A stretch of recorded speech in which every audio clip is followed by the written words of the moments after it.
தமிழ்நாடு முழுவதும் தேசிய நெடுஞ்சாலைகளில் உள்ள சுங்கச்சாவடிகளில் மட்டும் கடந்த 10 ஆண்டுகளில் 26,000 கோடி ரூபாய் கட்டணம் வசூலிக்கப்பட்டுள்ளது.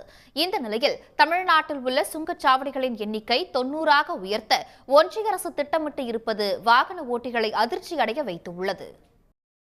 நாடாளுமன்றத்தில் அண்மையில் தாக்கல் செய்யப்பட்ட புள்ளி விவரங்களின்படி 2014 முதல் 2024 வரையிலான காலகட்டத்தில் ஒன்றிய அரசின் தேசிய நெடுஞ்சாலை ஆணையம் தமிழ்நாட்டில் மட்டும் 26,000 கோடி ரூபாயை சுங்க கட்டணமாக வசூலித்துள்ளது. தமிழ்நாட்டில் மொத்தமுள்ள 72 சுங்கச்சாவடிகளில் 5 சுங்கச்சாவடிகளில் தலா 1,000 கோடி ரூபாய்க்கு மேல் சுங்க கட்டணம் வசூலாகி இருப்பதாக ஒன்றிய அரசு கூறியுள்ளது.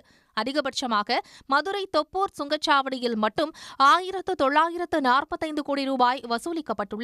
கிருஷ்ணகிரி சுங்கச்சாவடியில் 1,636 கோடி ரூபாயும், விக்கிரவாண்டியில் 1,290 கோடியும், ஓமலூரில் 1,040 கோடியும், பள்ளிக்கொண்டாவில் 1,002 கோடியும் வசூலிக்கப்பட்டுள்ளது. தேசிய நெடுஞ்சாலைகளின் தரத்தை மேம்படுத்துவதில் கவனம் செலுத்தாமல் சுங்க கட்டண வசூலில் மட்டுமே ஒன்றிய அரசு கவனம் செலுத்துவதாக குற்றம் சாட்டும் வாகன ஓட்டிகள் உடனடியாக கட்டணத்தை குறைக்க வேண்டும் என வலியுறுத்துகின்றனர். டோல் வந்து கூட பிரச்சனை இல்லைண்ணா. நிறையா பக்கம் பள்ளம் மேடு எல்லாமே நிறையா இருக்குது. நைட்டில் பாருங்க, முக்கால்வாசி என் வண்டிக்கு 40,000 செலவு பண்ணியிருக்கிறேன். அந்த அளவுக்கு லோடு சரியில்லை. முன்னாடி சஸ்பென்சர் பிடிங்கி ஃப்ரீங்கு கட்டாகி அன்றைக்கி நான் மாற்றின வண்டியில் எல்லாமே பொருட்கள் எல்லாம் மெக்கானிக் வச்சு வர வழியில். தமிழ்நாடு சட்டமன்றத்தில் தமிழகத்தில் ஏறத்தாழ 32 சுங்கச்சாவடிகள் காலாவதியான சுங்கச்சாவடிகளாக சட்டமன்றத்தில் தீர்மானம் நிறைவேற்றப்பட்டு ஒன்றிய அரசினுடைய போக்குவரத்து அமைச்சர் மாண்புமிகு நிதின் கட்கரி அவருடைய கவனத்திற்கு கொண்டு சென்றும் கூட இந்நாள் வரையில் ஒரே ஒரு காலாவதியான சுங்கச்சாவடி கூட தமிழகத்தில் அகற்றப்படவில்லை.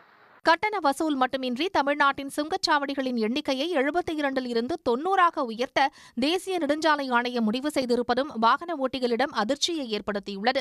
குறிப்பாக 60 கிலோமீட்டர் தொலைவுக்கு ஒரு சுங்கச்சாவடி மட்டுமே இருக்கும் என ஒன்றிய அரசு தெரிவித்துள்ள நிலையில் கிருஷ்ணகிரி மாவட்டம் நிரலாறு ஜித்தண்டஹள்ளி இடையே 60 கிலோமீட்டர் தொலைவுக்கு அமைக்கப்படும் நெடுஞ்சாலையில் 3 சுங்கச்சாவடிகள் அமைப்பதற்கான பணிகள் தீவிரமடைந்துள்ளன. காலாவதியான சுங்கச்சாவடிகளை அகற்ற வேண்டும் என்ற தமிழ்நாடு அரசின் நீண்டகால கோரிக்கை ஏற்கப்படாத நிலையில் சுங்கச்சாவடிகளின் எண்ணிக்கை அதிகரிப்பது தமிழ்நாட்டை வஞ்சிக்கும் செயல் என்று வாகன ஓட்டிகள் கண்டனம் தெரிவித்துள்ளனர். உடனுக்குடன் செய்திகளை தெரிந்து கொள்ள சன் நியூஸ் பெல் ஐகானை கிளிக் பண்ணுங்க.